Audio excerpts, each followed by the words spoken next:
প্রমাণ হলো আওয়ামী লীগ চলে যাওয়ার পরেও 3 দিন আগেও না 5 দিন আগে দেখলাম সম্ভবত উদিচি বা সম্মিলিত সাংস্কৃতিক জোট প্রফেসর ইউনূসকে গান শোনাতে যাইতেছে কিছুদিন আগের প্রোগ্রাম, মানে হলো একটা প্রতিবাদ জানাইয়া। আওয়ামী লীগ এখনো ক্ষমতায়, আমি আপনাকে বলি, এটা আমি ইদানিং খুব জায়গায় বলতেছি। আমি যে লড়াই করি, আমি জিতবো কিনা এটা ইম্পর্টেন্ট না, কিন্তু আমার পিছনের সৈনিকরা আমার কি দেখতে চায় জানেন? আমার গাছ দেখতে চায়। আমি লড়াই করে করে মরে যাব, আমি সেভাবে দেখতে চাই, মরার আগে আমি যেন মরে না যাই। আরে বাবা, এইটা ছোটবেলা থেকে আমরা বলি বিএনপি মুক্তিযোদ্ধা কি না, এইটা সার্টিফিকেট তারা আওয়ামী লীগের কাছ থেকে নিবে। বাংলাদেশের সব থেকে বেশি মুক্তিযোদ্ধা যারা সরাসরি, এটা হলো বিএনপিতে দল হিসেবে।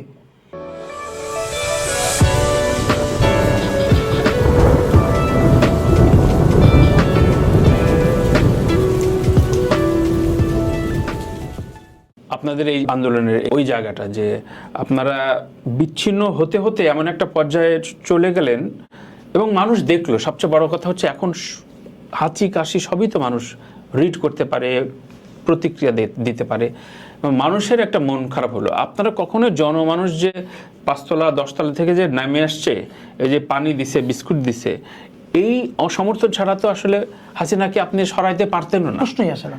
সুতরাং ওরাও স্টেক হোল্ডার তো। এবং আমাকে প্রতিনিয়ত আমি যখন স্ট্যাটাস দেই এই যে এইসব বিষয়গুলো নিয়ে আমাকে বুলি করা হয়, এই যে দেখছো খুব তো নাচছিলাম, এই জায়গাগুলোর উত্তর আমি একটু হাদির কাছ থেকে শুনতে চাই। আমি যেটা ধরেন, এই আন্দোলন সফল হইতো না যদি ঢাকার মিডল ক্লাস অ্যাক্টিভ না হইতো, একদমই না।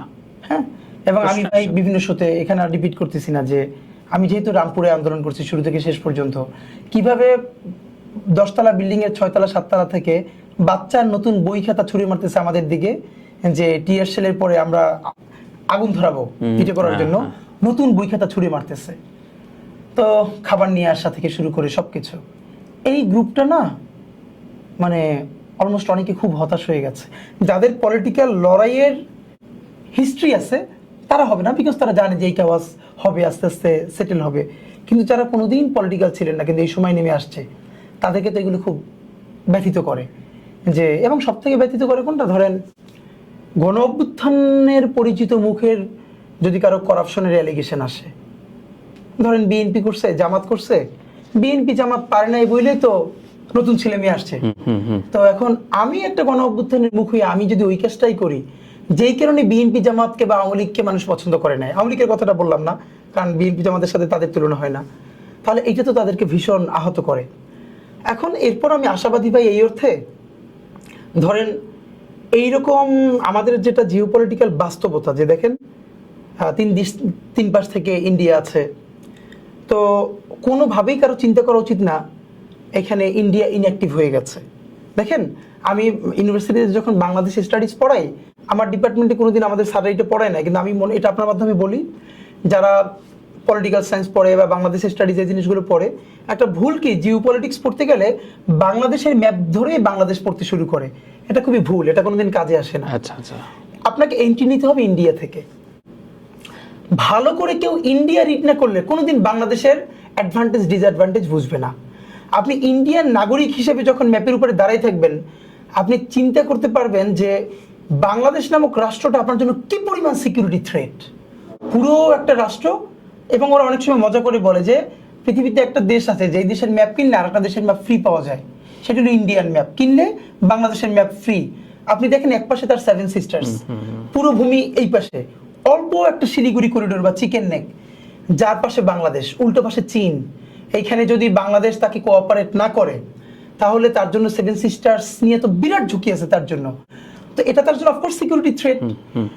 বাংলাদেশের ছোট্ট জমিনে প্রায় 20 কোটি মানুষ, এটা যদি অশান্ত হয়ে ওঠে, ইন্ডিয়া কোনোদিন স্থিতিশীল থাকতে পারবে না, কারণ তার এক পাশে স্বাধীনতা আন্দোলন বহুদিন ধরে চলে এবং সেটাকে আবার হেল্প করার জন্য অনেক দেশ বসে আছে।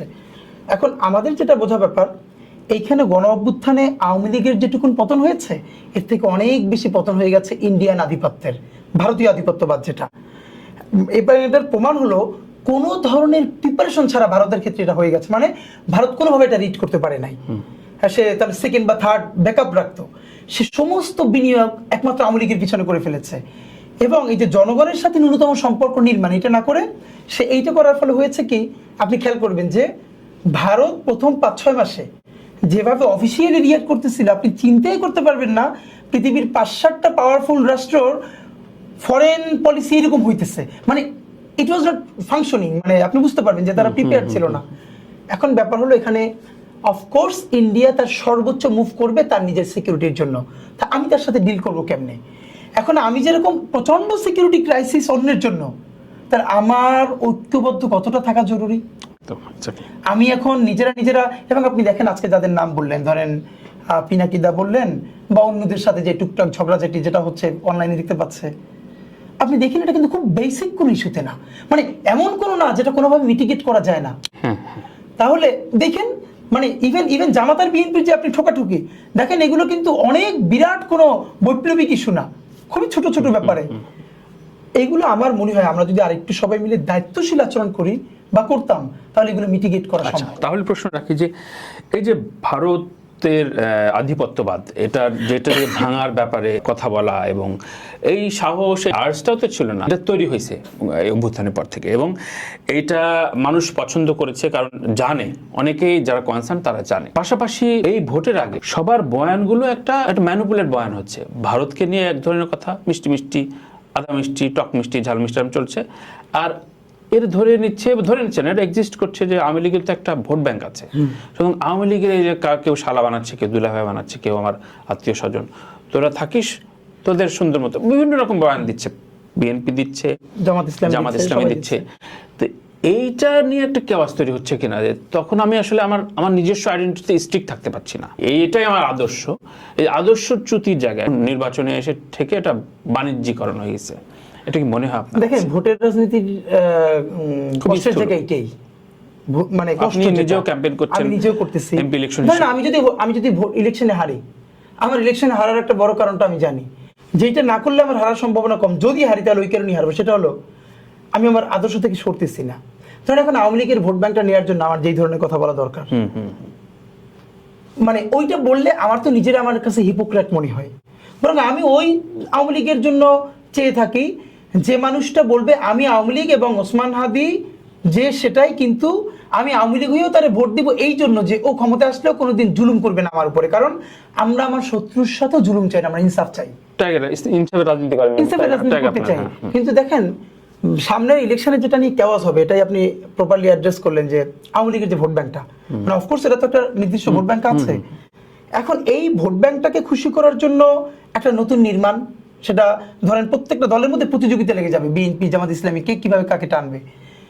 আর এর সাথে যেটা ঘটবে আপনি খেয়াল করেন, ইন্ডিয়া বারবার বলছে যে তারা নির্বাচিত সরকারের সাথে সম্পর্ক করতে চায়। ইন্ডিয়া হয়তো ধরেই নিয়েছে যে নির্বাচিত সরকার বলতে বিএনপি হয়তো ক্ষমতায় আসবে, আপনি বলছেন মানে ধরে নিলাম, মানে যেহেতু এখন পর্যন্ত সবচেয়ে বড় দল, এটা তো আর সার্টেন না, অন্য কিছু করতে পারে। কিন্তু যেটা এখানে ব্যাপার আমি আপনাকে বলি, বাংলাদেশের আওয়ামী লীগের বাইরে আর কোনো দল ভিশনারি পলিটিক্স করে নাই, এটা একটা আমি আপনাকে বলি। Awami League knows the politics. দেখেন সে অন্তত 50টা কালচারাল অর্গানাইজেশনকে দাঁড় করাই ফেলছে। অনেকে বলে আওয়ামী লীগ আর Jamaat same, those are nose politics. Jamaat হলো আওয়ামী লীগ যেগুলো করে এটা বোঝে, নাম্বার 1, মানে ওইটাকে রিড করে, দেন তার কিছু করবার তাগাদা আছে যে না আমার ওইটা করা দরকার, এইভাবে করা দরকার। কিন্তু তার তো ওই অর্থে এখানে যে বাঙালি জাতীয়তাবাদের ন্যারেটিভ, তারপরে তার তো অনেক, জামাত নামে তো একটা ট্যাবু আছে এদেশে, তাই না? কিন্তু তার কিছু আগ্রহ আছে ওইগুলোর বিকল্প তৈরি করবার। ধরেন আমি আপনাকে অনেককে বলেছি, আজকেও আবার বলি বিএনপির ভাইদের উদ্দেশ্যে, এই যে মানে বিএনপি কি এবার ক্ষমতায় এসে 5 বছরই রাজনীতি করবে? আগামী সে যদি 50 বছর রাজনীতি করতে চায়, তার প্রজেক্ট কই, তার প্ল্যান কই? আসেন, সে এসে আরেকটা ছায়ানট তৈরি করতে পারছে, উদীচী তৈরি করতে পারছে, সমৃদ্ধ সাংস্কৃতিক জোট তৈরি করতে পারছে। মজার ব্যাপার বলি, সাংস্কৃতিক যে দল মানুষজন আছে তাদেরকে সে বিএনপিতে কিসে দাওয়াত দিবে? জাসাসে। দেখেন যে আপনার ডিরেক্টলি পলিটিক্যালি এঙ্গেজড, সে তো জাসাস করবে, তার সমস্যা নাই, সে ইলেকশন করবে।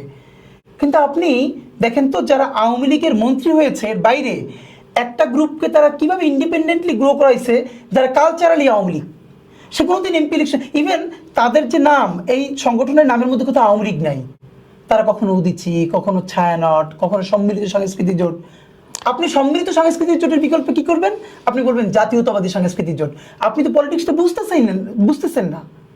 কারণ কি দেখেন, প্রমাণ হলো আওয়ামী লীগ চলে যাওয়ার পরেও 3 দিন আগেও না 5 দিন আগে দেখলাম সম্ভবত উদীচী বা সম্মিলিত সাংস্কৃতিক জোট প্রফেসর ইউনূসকে গান শোনাতে যাইতেছে কিছুদিন আগের প্রোগ্রাম, মানে হলো একটা প্রতিবাদ জানাইয়া।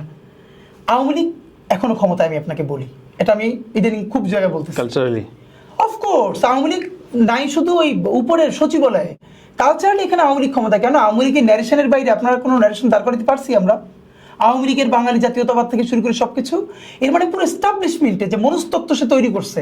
দেখেন আওয়ামী লীগ লক্ষণ সেনের পরে এই বাংলাদেশ থেকে বা বাংলার জমিন থেকে কোনো শাসক এভাবে পালায় নাই, সে ডিল করছে। এর সব দেখেন সে জেলে গেছে, জেলে বসে এমপি নির্বাচিত হয়েছে। এর মানে আওয়ামী লীগের কি ঐতিহাসিক পতন হয়েছে? কিন্তু দেখেন এরপরও এখানে কালচারাল অ্যাক্টিভিস্ট আছে যারা আওয়ামী লীগের ব্যাপারে কথা বলবার মতো মানুষ আছে, যে এবং তার ব্যাপারে আওয়ামী লীগের কোনো দাগ নাই, কিন্তু সে কথা বলতে পারতেছে আওয়ামী লীগের ব্যাপারে। বলে কেন এটা ইনসাফ? আমি তো আওয়ামী লীগ করি নাই, কিন্তু আমি তার রাইট নিয়ে কথা বলতে পারি। আজকে বলেন তো, বিএনপি যদি আওয়ামী লীগের মাধ্যমে এরকম একটা অভ্যুত্থানের শিকার হইতো, মানে সে যদি পালাইতো, বিএনপির তরফে কথা বলার 3 জন বুদ্ধিজীবী বাংলাদেশে তখন আছে, সাংস্কৃতিক কর্মী আছে। ওই সময়টা নাকি পায় নাই। তাহলে আমি বলি 17 বছরের ডিক্টেটরশিপ তো এখন তো 1.5 বছর। তাহলে আপনি বলেন গত 1.5 বছরে বিএনপির নতুন সাংস্কৃতিক প্ল্যাটফর্ম কোনটা? আপনি জাতীয়তাবাদী নাম দিয়ে কেন করবেন? আপনি ওরকম প্রতিষ্ঠান দেখেন, এদেশ থেকে আওয়ামী লীগের অফিস ভাঙছে, যত সহজ। আপনি চাইলে বিশ্ব সাহিত্য কেন্দ্রে একটা টোকা দিতে পারবেন। আমি কিন্তু এটা ভাঙতে বলতেছি না। আপনি আজকে যাবেন বিশ্ব সাহিত্য কেন্দ্রের গলিতে, বাংলা মোটরে, আপনার মানে ওই যে পড়িলে বই আলোকিত হই, এটা সবসময় না। এটা আমি বিশ্ব সাহিত্য কেন্দ্রের একটা প্রোগ্রামে গেছিলাম কিছুদিন আগে, ওইখানের ভ্যানুতে, সেখানে গিয়ে বললাম এইটার আরো একটা কথা আছে, সেটা বলা হয় না, পড়িলে বই অন্ধকারে রই। বই শুধু আলো দেয় না, বই অন্ধকারও করে মানুষে। কারণ মানুষের একটা প্রবলেম হলো সে ফিল করে বই পড়লে প্রচুর জ্ঞানী হওয়া যায়, এবং সে যখন ভুল ন্যারেটিভের ভুল বই পড়ে তখন সে নিজের এমন ভাবে মনে করে আমি শিখে ফেলছি, তখন এর বাইরে কিছু শিখতে চান এবং এটা তাকে স্টার্ট করে দেয়।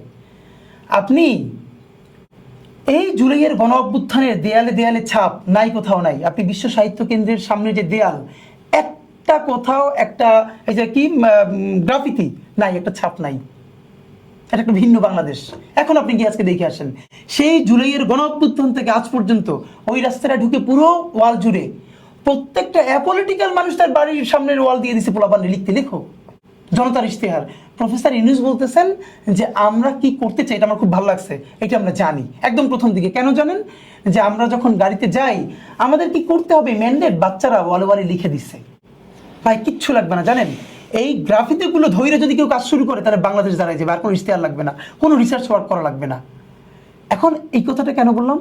আপনি বিশ্ব সাহিত্য কেন্দ্রে একটা টোকাও দিতে পারবেন না, কিন্তু এই যে বিশ্ব সাহিত্য কেন্দ্রে যেসব বই গত 15-20 বছরে রাখা হয় নাই, এই রাখা না রাখাটা কি এতই নিরপরাধ, এতই নিষ্পাপ ব্যাপার না? মানে কোন বই রাখা হচ্ছে? আমাদের একটা কালচারাল সেন্টার আছে, আমরা তো সব বই ইনক্লুসিভ, এবং এই যে ইনক্লুসিভ রাখতেছি, আমি ঠিক রবীন্দ্রনাথের পাশে আমি ইকবাল রাখতেছি, কারণ আমি বলি দুটোই আমার কালচারের অংশ। আমি তো শেরে বাংলা রাখতেছি, ইভেন শেখ মুজিবের সব বই আমি রাখতেছি, সেখানে আমি জিন্নাও রাখতেছি, আমি সেখানে ভাসানি রাখতেছি, আমার তো সমস্যা নেই, যার মনে চায় পড়বে। তো এই যে বিশ্ব সাহিত্য কেন্দ্রের ছাদে বসে বসে প্রচুর অ্যাপলিটিক্যাল করে তোলা সবাইকে, যখন মানুষকে ভোটাধিকার কেড়ে নিয়ে আসছে। ভাই বরং যে আর্ট ফর হিউম্যান সেক, যে জায়গাটা art for art sake, art for human sake, মানে এগুলো একটা বড় কেন্দ্র বলে আপনি মনে করছেন? এই যে ঢাকার মধ্যে কখনো বিশ্ব সাহিত্য কেন্দ্র, কখনো ছায়ানট, কখনো উদীচী, কখনো সম্মিলিত সাংস্কৃতিক জোট, এরকম 20টা-30টা সংস্কৃতির এবং শিল্পের সব থেকে প্রথম দায় কি? মানুষের পক্ষে দাঁড়ানো, অধিকারের পক্ষে দাঁড়ানো। তাহলে অধিকার মানে কি ভোটাধিকার না? মানুষ গুম হয়ে যাচ্ছে, বলেন তো কয়টা বাংলাদেশের মূলধারার সাংস্কৃতিক সংগঠন গুমের বিরুদ্ধে দাঁড়িয়েছে?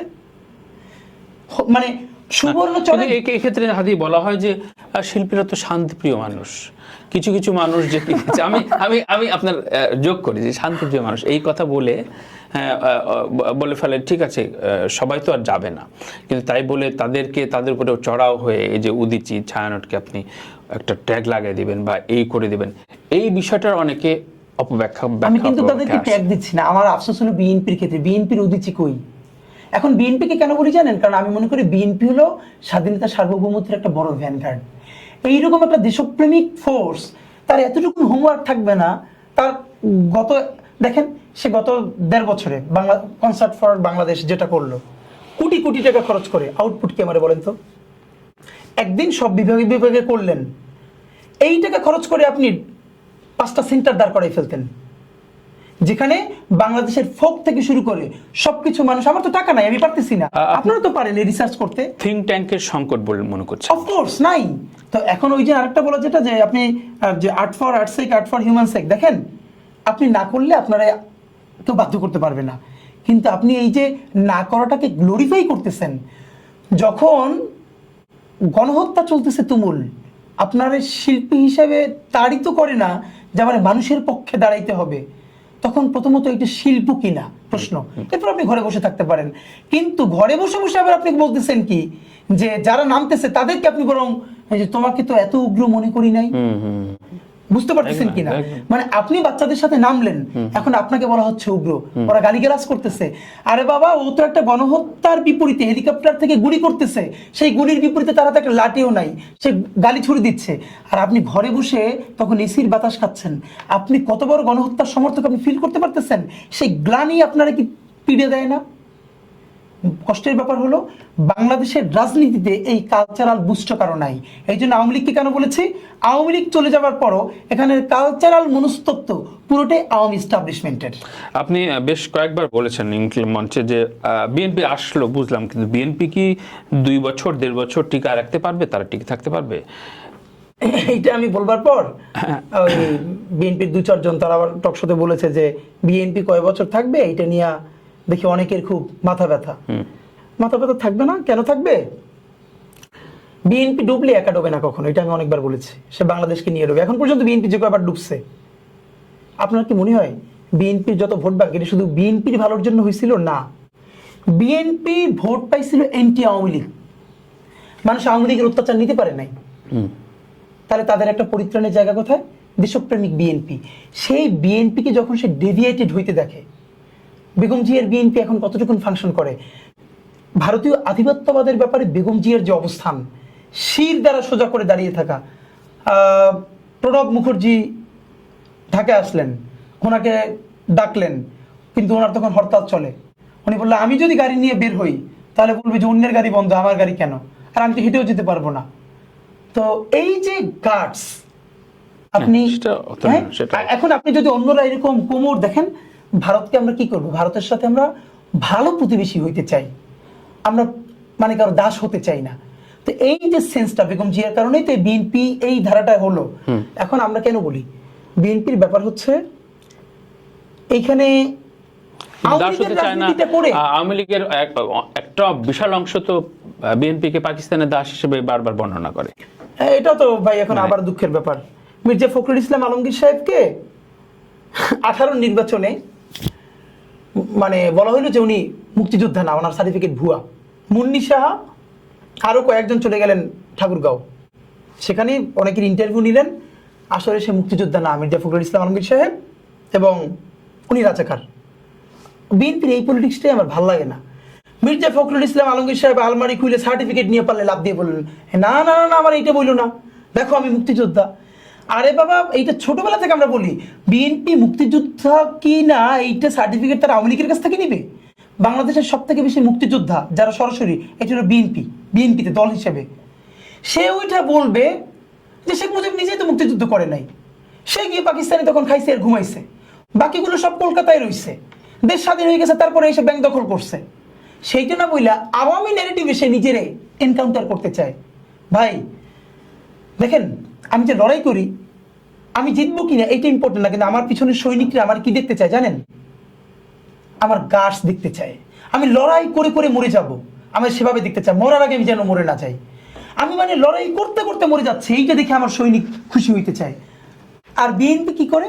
আওয়ামী লীগ তার এক একটা টোপ দিছে, আর সে প্রতিদিন উত্তর দিছে না আমি এটা না, প্লিজ আমার আর যা বলো রাজাকার। ওইটা বলবে বেটা বিএনপি হলে একমাত্র মুক্তিযোদ্ধা, তোরা সব রাজাকার, তোরাই যে পাকিস্তানে ছিল না। মানে বলেন তো যে বিএনপির কেউ পাকিস্তানে ছিল মুক্তিযুদ্ধের সময় নাকি আওয়ামী লীগের ছিল? আওয়ামী লীগের পাকিস্তানের ভাতাকে বিএনপি কেউ খাইছে নাকি আওয়ামী লীগের খাইছে? এইটুকুন বলবার মতো হিম্মত দেন ওনাদের নাই। যে কারণে হয়েছে কি, বিএনপি এখন যদি এই ইন্ডিয়ার সাথে সার্বভৌমত্বের সম্পর্কে একটু ছোট করে দিয়ে যে আমরা 5 বছর থাকবো, ডিস্টার্ব করেন না, এইভাবে আসে, আপনার কি মনে হয় ভারতের ভালো বন্ধুকে বিএনপি আর আওয়ামী লীগ দুইটা অপশন, এইতে বিএনপি কোনোদিন আওয়ামী লীগের থেকে বেশি নাম্বার পাবে ভারতের কাছে? এটা কোনোদিন কোনো পাগলে বিশ্বাস করবে? এটা হলো জাস্ট গুছিয়ে নেয় বিএনপিকে একটা রাইট রাইট।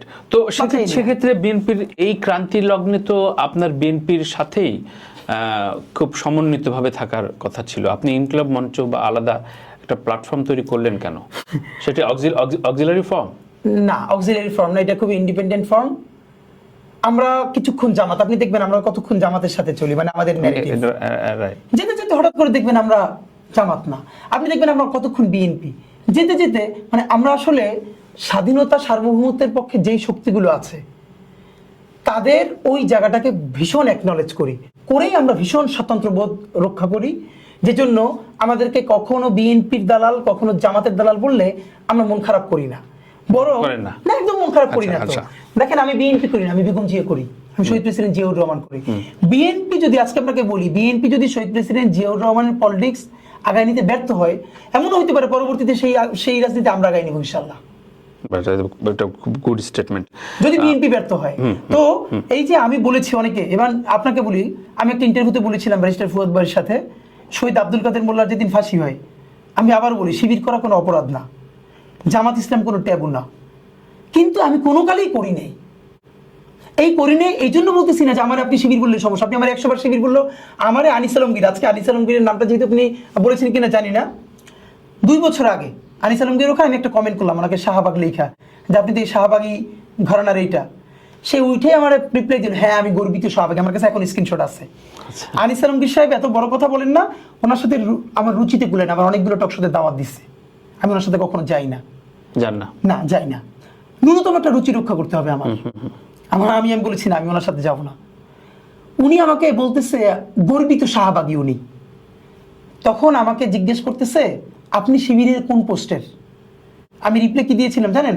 আমি শিবিরের শাহবাগ বিষয়ক সম্পাদক। কারণ শিবিরেরও যখন কেউ বলতে পারে না এই শাহবাগ নিয়ে কথা, বাংলাদেশে যদি শাহবাগকে কেউ রিব্র্যান্ডিং করে, এটা আমরা করেছি। শাহবাগকে জনতার ওই যে এলিট যেই মব ছিল, আবার দেখেন এখন মব আসছে না, বাংলাদেশে গত 100 বছরের মধ্যে রাষ্ট্রীয় স্পন্সরশিপের সব থেকে বড় মব হলো শাহবাগের মব। পুরো বিচার ব্যবস্থা ভেঙে দিয়ে মানুষের ফাঁসি দেওয়া হয়েছে। এখন এটা যেহেতু বড় লোক করছে, ইংলিশে লিখছে প্ল্যাকার্ড গুলো, হ্যাঁ বিরিয়ানি খাইছে, এটা মব না, এইটা হচ্ছে আন্দোলন, দ্বিতীয় মুক্তিযুদ্ধ। আর দাবি আদায়ে জুলাইয়ের আহতরা যদি কেউ দাঁড়াই যাচ্ছে কোথাও, এটাকে আমি সমর্থন করি না, কিন্তু আমরা কিন্তু কেওয়াসের মধ্য দিয়ে যাচ্ছি। দেশ ভাঙে চুরে যাওয়ার কথা ছিল, সেইটা যায় না আল্লাহর রহমত, সেইটা কিন্তু প্রচুর মব। এগুলো আমাদের এখানকার নেগেটিভ। তো এই জন্য হলো আমরা একটা স্বতন্ত্র রাজনীতি নির্মাণ করেছি আলহামদুলিল্লাহ। সেক্ষেত্রে আমি তো আব্দুল কাদের মোল্লার ব্যাপারে তখন আমি বলেছিলাম, ওরা যেদিন ফাঁসি হলো আমি বাসায় চিৎকার করে কাঁদতেছিলাম, আমি আমার বোনের বাসায় থাকতাম, আমার বোন এসে আমার মুখ চেপে ধরতেছে, মানে সেও কাঁদতেছে।